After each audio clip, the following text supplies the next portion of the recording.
Hello বন্ধুরা, welcome back to my channel. কেমন আছো সবাই? আমি ভালো আছি। চলে এসেছি আবার একটা মিনি ব্লগ নিয়ে। আজকে দেখাবো আমার দিদির গ্রামের বাড়িটার কি অবস্থা। তো চলো দেখা যাক ওর বাড়ির কি অবস্থা হয়ে রয়েছে।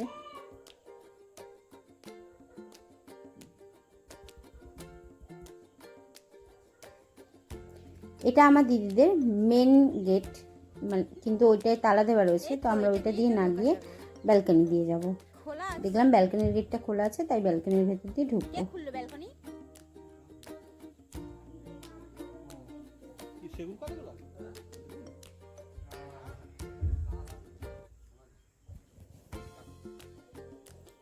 এটা আমার দিদিদের একটা বেডরুম, এইটা দিয়েই ব্যালকনিটা অ্যাটাচ, আর ব্যালকনি থেকে একদম রাস্তায় বেরোনোর একটা গেট করা রয়েছে। আর বাকি অন্য ঘরের তালা দেওয়া সেই চাবিগুলো রয়ে গেছে আমার জামাইবাবুর বড়দির কাছে। আমাদের আসার সময় চাবিগুলো, মানে আমরা তো হঠাৎ করে এসেছি, তো চাবিগুলো আনা হয়নি, তাই ওগুলো খোলা যাবে না। আর এইটা মেন গেটটার ফ্রন্টের দিকটায়। আর যেহেতু বাড়িতে কেউ থাকে না, বাড়ির পরিস্থিতিটা খুবই খারাপ, মানে পুরো জঙ্গল হয়ে গেছে বাড়িটা একেবারে। এত বড় বাড়িটা পুরো গাছপালা জঙ্গলে ভরে গেছে।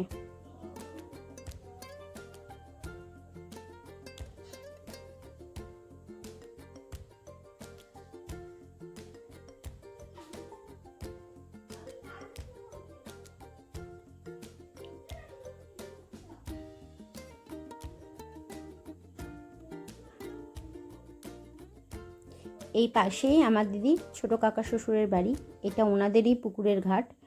আর এইখান দিয়েই আমার দিদিদের পুরো পুকুরটা দেখা যায়। মানে পুকুরটা এতটাই বড় যে প্রত্যেকের বাড়িতেই একটা করে ঘাট রয়েছে। তো আমার দিদির বাড়ির ঘাটটা এখনও ভালোভাবে তৈরি করা হয়নি, যেহেতু ওরা থাকে না। আর যদিও বা যাওয়া যেত ঘাটের কাছে, কিন্তু সেখানে এত জঙ্গল যাওয়া যাবে না, তাই আমি ওই ছোটো কাকাদের বাড়ির ঘাটটায় এসে ওখান থেকেই পুকুরটা দেখাচ্ছি। আর গাছের আমগুলো পুকুরের দিকেও কতগুলো ঝুলছে, এই যে। এই পুকুরে মাছ চাষও করা হয়, বিশাল বড় পুকুরটা।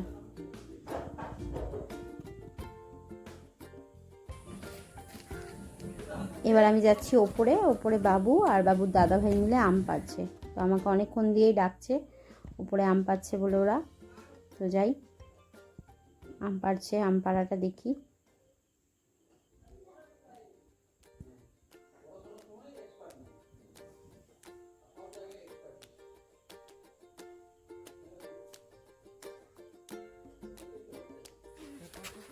কটা ওই লগাটা দিয়ে? বাবা লগাটা তো হেভি।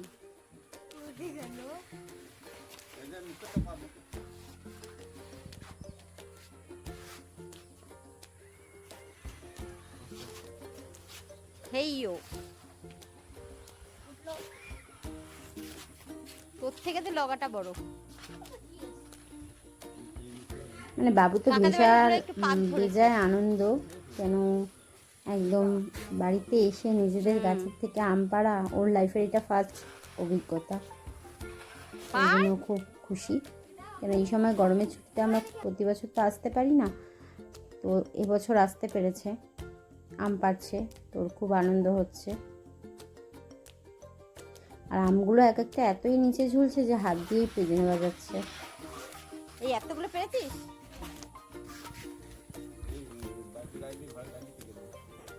এই দেখ ওইদিকে একটা আমি দেখতে পাচ্ছি, ওটাও বাবানের হাত দিয়ে চলে যাবে।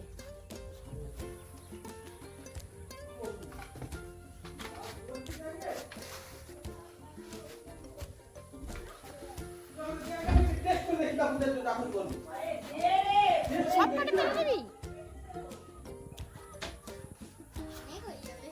ওই একটাই দেখ।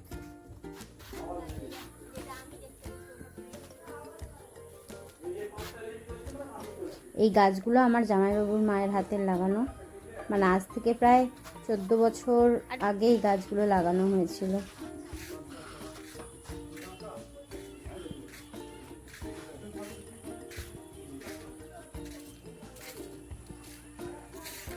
এটা ছোটো কাকাদের বাড়ির আম গাছ, তাতেও অনেক আম ধরে আছে, আর আমগুলো পেকেও আছে।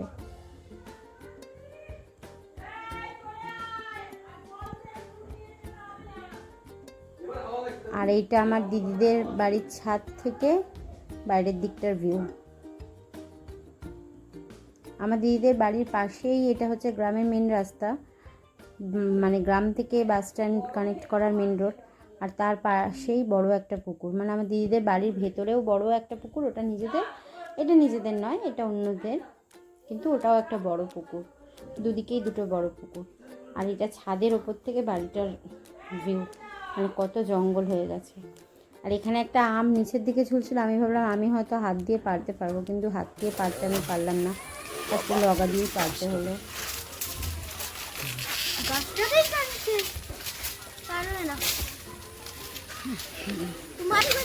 হবে না হবে না হবে না, লগাই ভেঙে যাবে, ছেড়ে দাও, ওটা অনেক।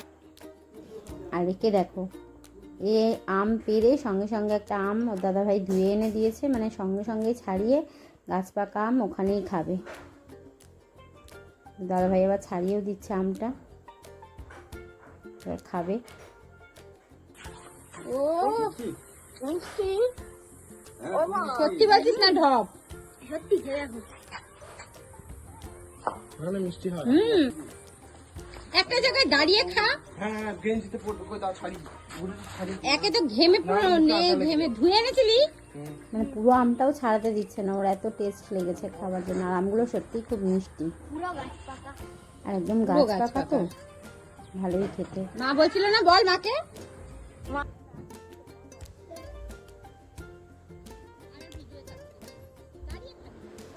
তাহলে আমরা গাছ থেকে পেড়ে গাছ পাকা আম খাই।